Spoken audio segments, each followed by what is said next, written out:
While the G8 was struggling to find a diplomatic end to the Syrian conflict, violence on the ground keeps escalating. At least 60 government troops have been killed near Aleppo in a car bomb attack, that allegedly carried out by Al-Qaeda affiliate rebels.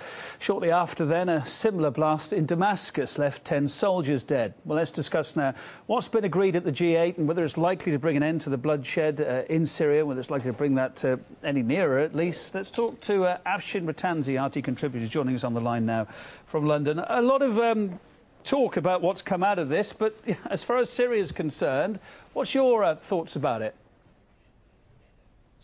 It's incredibly embarrassing for these leaders in their own countries. We've got to remember President Obama, the perpetual war president who does so many things that are illegal, he's back at home. He has no support for this idea of arming Al-Qaeda in Syria. As for European leaders, and although your correspondents were saying that Mr. Putin wasn't isolated, it looked, certainly in most of the media here, that the G6 was just supine to American concerns. Perhaps in the end, Vladimir Putin got his way because Israel was telling President Obama, look, we're a bit worried about you creating an Al-Qaeda state right here in what was a quasi-secular government here in the Middle East. So over the whiskey custard, Cameron was tweeting about the menu, the very idea that you have G7, 7 of the G8, desperately trying to torpedo talks, trying to send weapons. We've got to remember that he's sending automatic weapons, light mortars and RPGs. President Obama right now, I don't think many of the American public realize that. Let's look at what we were presented with as a final result, that communique. On the one hand, the final statement didn't mention Assad stepping down, did it? On the other, though, in his earlier media conference, Cameron did say Assad's political future in Syria was unthinkable. So to what extent does this joint communique that we were presented with just a couple of hours ago actually reflect what the different countries really think and their real agenda? Well, the British government's incomprehension was palpable when President Obama eventually started saying that the United States was going to arm the rebels, only to have William Hague, the Foreign Secretary here in Britain, saying, oh, well, not just yet. They're in complete disarray. They don't seem to understand the region. They seem to have an Orientalist understanding that they think that they can start pouring weapons into these sorts of groups. We've got to remember, Iraq is still continuing. 2,000 dead since April, 51 dead on Sunday. Maybe they should finish up with Al-Qaeda in Iraq before they start messing around. And of course there is the danger that this is spreading. Some of those weapons that, who knows, maybe they're secretly already supplying, are killing people in Iraq. And certainly there were 2 dead in Lebanon today. Let's talk about that Geneva peace conference. There was a bit of optimism about that. However, how are they going to make the opposition, the rebels, talk at said meeting in Geneva, if and when it happens, do you think? That was unclear, wasn't it? Yes, this loose coalition of rebels seem to have held 7 of the G8 hostage already, because they seem to be saying, no, we want this and we want that. Mr. Putin was very clear, and Mr. Lavrov, that there must be no preconditions whatsoever about rebels coming to the table. And it was good to see, I suppose, Francois Hollande of France saying that he wouldn't mind if Iran, it being a big regional player, appearing there. I suppose we should also have Saudi and Qatar. We've got to remember all this was occurring in Ireland while President Obama's people were saying they were going to be negotiating with the Taliban. So, so many years after 9/11, they're planning to arm the kind of people that caused 9/11, and at the same time, the whole Afghan war, what was it for?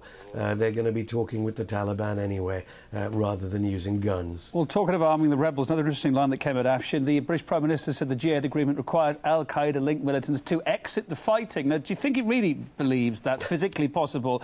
Or was it maybe more to sway those who are hesitating still over supplying the rebels with lethal weapons, trying to give them some feeling that it is OK to do that they won't get into the wrong hands?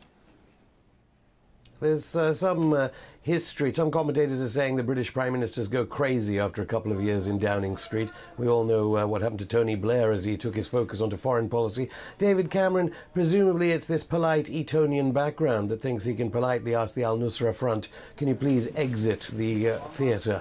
This is, I mean, absurd in all ways, and it's amazing. You've got to remember these delegates in Ireland have huge teams, and, you know, they've got the National Security Agency advising Obama. How possibly they think that they can make sure that weapons will not reach Al-Qaeda in Syria or the de facto Al-Nusra Front? I mean, it's frankly breathtaking.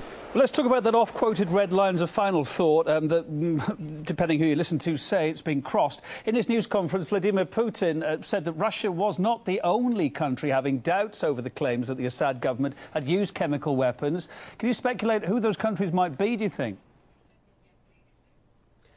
Well, I presume that those countries would have been reading the UN report presented by Carla Del Ponte some weeks ago. She seems to have disappeared.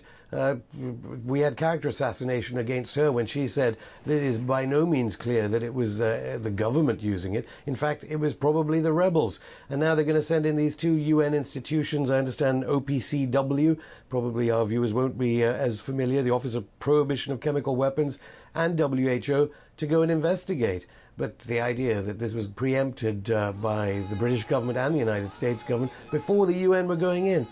I mean, we all know about weapons of mass destruction. The United States and its intelligence agencies cannot be trusted in ascribing chemical weapons use to any government. And the idea that they can start lecturing the world or the other 7 leaders in Ireland, they know they were using sarin gas or whatever, is ridiculous. What must now happen is that, as the communique outlines, that all these UN agencies must be allowed to go in. But we must remember also that UN agencies, and certainly the memoirs of those leading UN weapons agencies afterwards reveal to all of us, they are often under huge amounts of pressure, all kinds of pressure, to come up with the goods. We only have to hear about David Kelly, the government scientist, weapons of mass destruction expert here, and his suicide to realize even UN institutions, when they go into Syria, those people, when they're preparing their reports back in Europe and the United States, what result will they come out with? We have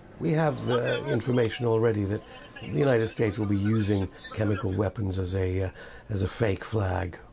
RT contributor Rashid Ratanzi, live from London tonight. Thank you.